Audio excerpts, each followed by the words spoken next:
The Whispering Woods had always held an eerie presence. Locals spoke of it in hushed tones. They told tales of strange occurrences, of whispers carried on the wind. Children were warned to stay clear. The woods held secrets, they said, dark secrets. It was a place of shadows, even at midday. The trees grew close together, their branches intertwined, forming a canopy overhead. The sun struggled to penetrate the dense foliage. An unnatural silence hung in the air, broken only by the rustling of leaves. Some whispered of a darkness that resided within the woods, a malevolent force that fed on fear. They spoke of those who had ventured in and never returned, their fates forever entwined with the mysteries of the Whispering Woods. Lena was a newcomer to Hollow Creek. She'd left the city behind, seeking solace in the quiet countryside. The town was small, nestled in the valley, a stone's throw from the edge of the Whispering Woods. She'd rented a small cottage on the outskirts of town. It was a charming place, with a garden that overlooked the woods. The locals had been friendly, welcoming her with open arms, but their smiles faltered when they spoke of the woods. They warned her of its dangers, urging her to stay away.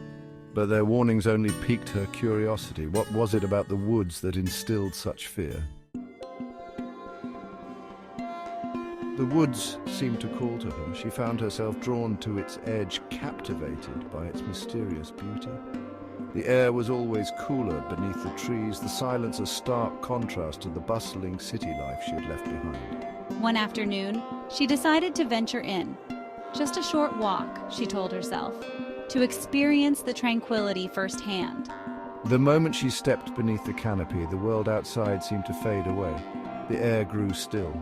The only sound was the beating of her own heart.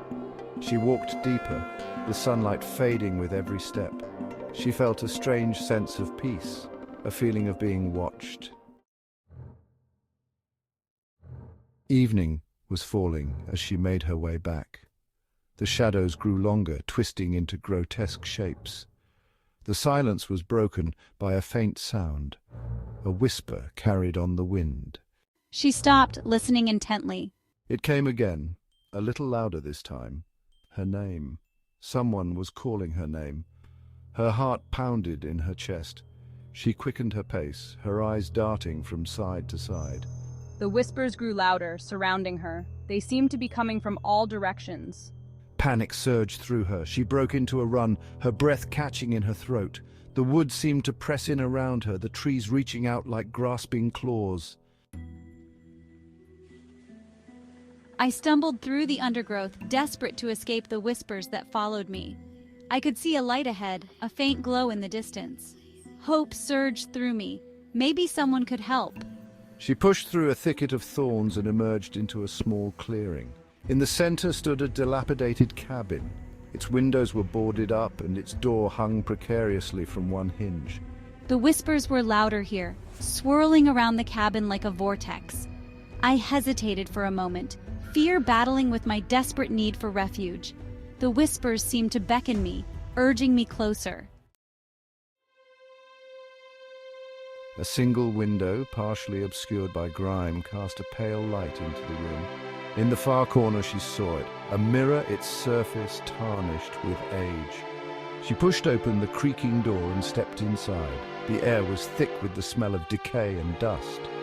As I approached, I saw a figure reflected back at me. It wasn't my own. It was a woman, her face pale and gaunt, her eyes filled with a deep sadness. The whispers intensified, swirling around her like a malevolent wind. She reached out to touch the mirror, her fingers passing through the cold glass.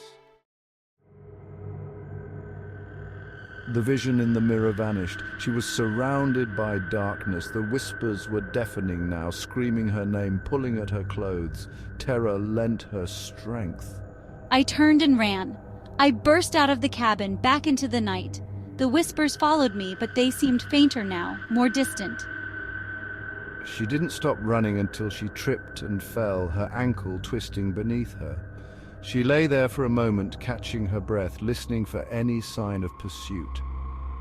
It was then that she saw him, a figure silhouetted against the moonlit sky. The figure approached cautiously. It was an old man, his face weathered and lined, his eyes filled with concern. He helped her to her feet and led her to his truck. My name is Silas Hemlock. I've lived on the edge of the Whispering Woods my entire life. I saw you enter the woods earlier today and got worried when you didn't come back. He listened patiently as she told him about the whispers, the abandoned cabin, the vision in the mirror. He didn't scoff or dismiss her story. He nodded knowingly. He had heard it all before. He told her about the Miller family who had lived in the cabin decades earlier. They had vanished without a trace, swallowed by the woods. Some say they had run afoul of something dark and ancient, something that resided within the heart of the Whispering Woods. Their disappearance cast a pall over Hollow Creek. The whispers started soon after, faint at first, but growing stronger with each passing year. He took her back to his farmhouse, where his wife Martha bandaged her ankle and made her a pot of strong tea. They urged her to stay the night, warning her that the woods were no place for a young woman alone. She lay awake that night, listening to the wind howl outside. She couldn't shake the feeling that she was being watched, that the whispers were just beyond the edge of her hearing. She had stumbled upon something dark and terrible in the Whispering Woods, something that defied explanation. She realized that the locals weren't exaggerating. The woods were haunted, and she had seen a glimpse of their ghosts. The experience had shaken me to my core. The tranquility I had sought in Hollow Creek was gone, replaced by a deep unease. I knew I couldn't stay. She thanked Silas and Martha for their kindness and said goodbye to Hollow Creek. As she drove away, she cast one last glance at the Whispering Woods. The sun was setting, casting long shadows across the trees.